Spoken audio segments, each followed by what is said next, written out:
नमस्कार, मैं हूं कोशी वॉइस। बिहार में शहरी विकास को लेकर बड़ा कदम उठाया गया है। बिहार अर्बन डेवलपमेंट बिल 2026 को पास कर दिया गया है। सरकार के अनुसार इस कानून से सिटी डेवलपमेंट अथॉरिटी के गठन का रास्ता साफ होगा।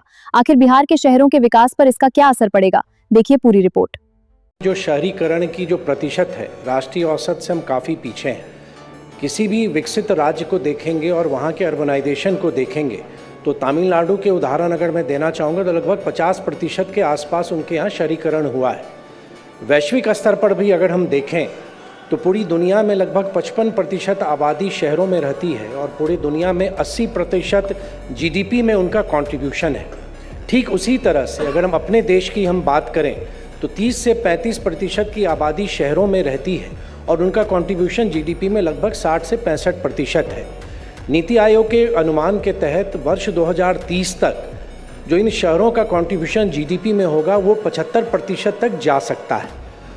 इस बिल के माध्यम से एक अथॉरिटी हम बनाने जा रहे हैं जो सिटी डेवलपमेंट अथॉरिटी है, जो मुख्य सचिव की अध्यक्षता में होगी।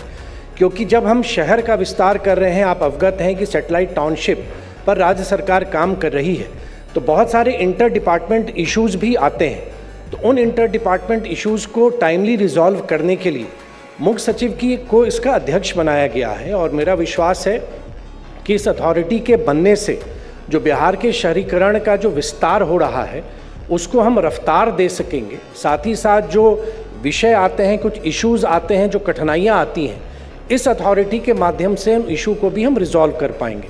तो आपके माध्यम से हम सदन को आग्रह करना चाहेंगे कि इस विधेयक को स्वीकृति प्रदान की जाए। ऐसी ही हर बड़ी खबर के लिए जुड़े रहिए कोशी वॉइस के साथ।